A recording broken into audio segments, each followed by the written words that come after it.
ఎవరైతే ఏ వ్యక్తి అయితే ఈ బెట్టింగ్ యాప్ల గురించి పోరాడాడో, ఇన్ఫాక్ట్ స్టార్టింగ్లో నేను ఆ వీడియో ప్లే చేసి అతని మీద ఇప్పుడు ఉల్టా కేసు వేయడం అనేటువంటిది కోర్స్ ఈ ఐఏఎస్ ఐపీఎస్ ఆఫీసర్లకు తెలియకుండా ఆ బ్రాండ్ ప్రమోషన్ల మీద సంతకాలు, అది కూడా మెట్రో లాంటి ఒక ప్రెస్టీజియస్ గవర్నమెంట్ ప్రాజెక్ట్కి సంబంధించినటువంటి గవర్నమెంట్ ప్రైవేట్ ఇద్దరు కలిపి చేస్తున్నటువంటి ప్రాజెక్ట్ మీద ప్రమోషన్ అయితే జరగదు అనేటువంటిది వాస్తవంగా కనిపిస్తున్నటువంటి పిక్చర్.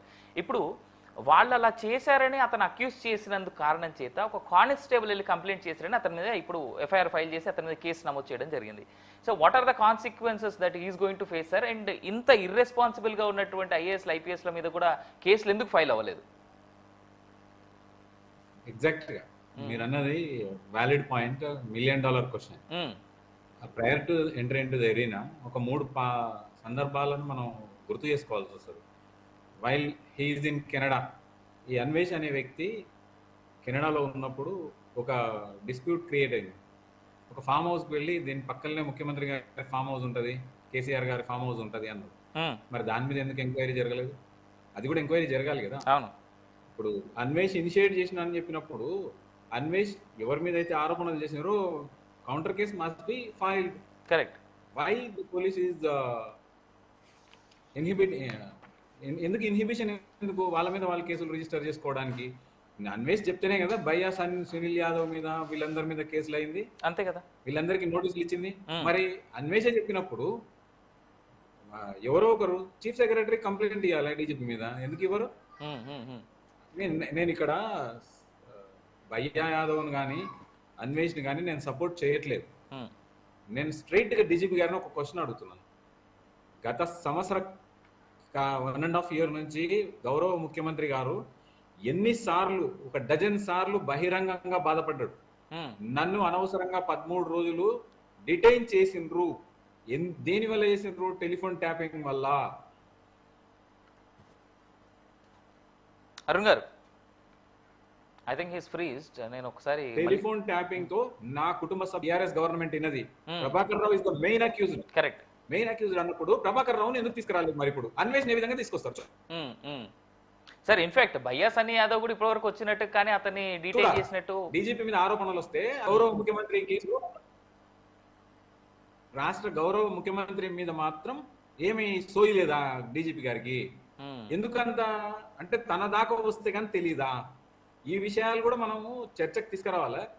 అసలు ఎందుకు కేసులన్నీ నీరుగారిపోతున్నాయి? నోటీసులు ఇచ్చి ఎందుకు ఆపుతున్నారు? 41 ఏళ్ళు ఇస్తున్నారు, పిలిపిస్తున్నారు. సెలబ్రిటీస్ అంటే మరి ఏ విధంగా కొలవాలనో సెలబ్రిటీలను X, XX, XXX సెలబ్రిటీస్ ఉంటారేమో నాకు తెలియదు. కానీ మరి వీళ్ళను పెద్దవాళ్ళని ఎందుకు మరి అజ్యూమింగ్ ఫర్ ఏ వైల్ వాళ్ళు పెద్దవాళ్ళు అనుకుందాం, వాళ్ళని ఎందుకు ఇంతవరకు సమన్ చేయలేదు డీజీపీ గారు? ఇప్పుడు తప్పు తన వైపు ఉన్నప్పుడు ఎందుకు ఆన్సర్ చేయట్లేదు? కనీసం ఆన్సర్ చేయాలి కదా. మీరు ఎఫ్ఐఆర్ చేయకపోతే తీసుకొచ్చి అరెస్ట్ చేసి రిమాండ్ చేసి పీడీ యాక్ట్ పెట్టి డిటైన్ చేయండి అన్వేష్ని, నో ప్రాబ్లం, ఎవరు అడగరు. కానీ మరి నీ మీద ఉన్న ఆరోపణల గురించి కనీసం ఖండన. ఎవరో కానిస్టేబుల్ వస్తారంట, కేసు పెడతాడంట సుమోటో. మరి ఎన్నో కేసులు అవుతున్నాయి, ఎన్నో రకాలుగా ఇబ్బందులు పడుతున్నారు జనాలు. ఎంతో మంది చనిపోతుంటే కూడా దాంట్లో ఇంతవరకు అరెస్ట్ లేవు కదా. ఎందుకు చేయట్లేదు? అసలు ఎంతసేపు ఉన్నా పైన చేస్తున్నారు. కానీ ఈ తనతో ఆధారాలు లేకుంటే ఒక వ్యక్తి రాష్ట్ర డీజీపీ మీద అయితే ఆరోపణలు చేసే స్థాయి కానీ శక్తి కానీ ఎవరికి ఉండదు. మరి ఎందుకు గవర్నమెంట్ మీనమేషాలు లెక్క పెడుతుంది? అంటే కొత్త డీజీపీ వస్తున్నారు కాబట్టి పాత డీజీపీ మీద ఏమైనా ఆరోపణలు వస్తున్నాయా అట్లా కూడా అనుకునే అవకాశాలు ఉంటాయి. 100%. ఇవన్నీ కూడా అసలు కోట్ల రూపాయల ట్రాన్సాక్షన్ జరుగుతుంటే బ్యాంకులు ఎందుకు సమన్ చేయరు? రిజర్వ్ బ్యాంక్ ఎందుకు సమన్ చేయరు? యువర్ ఎట్ లిబర్టీ, మీకు అధికారం ఉంది. ఇన్వెస్టిగేషన్ అథారిటీస్ ఖచ్చితంగా ఆర్బీఐని సమన్ చేయొచ్చు, కన్సర్న్ బ్యాంకులను. బ్యాంకుల ద్వారా కదా బెట్టింగ్ యాప్లకు డబ్బులు పోయేది. మన ఆన్లైన్ పేటిఎం ద్వారా లేకపోతే ఫోన్ పే ద్వారా గూగుల్ పే ద్వారానే పోతున్నాయి కదా, వేరే ఎక్కడి నుంచి పోవట్లేదు కదా. వాళ్ళు ఎంతో మందిని అపాయింట్ చేసుకొని వాళ్ళ ద్వారా వాళ్ళకి డబ్బులు వేపించి అక్కడ నుంచి అదొక పెద్ద రాకెట్. అది దాన్ని బయటికి తీయాల్సిందే కదా. అన్వేషణ అన్నట్టు వేల కోట్ల రూపాయల ఇన్కమ్ వచ్చే అవకాశం ఉంది. మనం ట్యాక్స్ల రూపంలోనే చూస్తున్నాం. ఇవన్నీ సీజ్ అయితే వేల కోట్ల రూపాయలు చైనాకు కూడా వెళ్ళిపోయినాయి అన్నారు. చైనా యాప్స్ బ్యాన్ కాకముందు చైనాకు కోట్ల రూపాయలు వెళ్ళిపోయినాయి.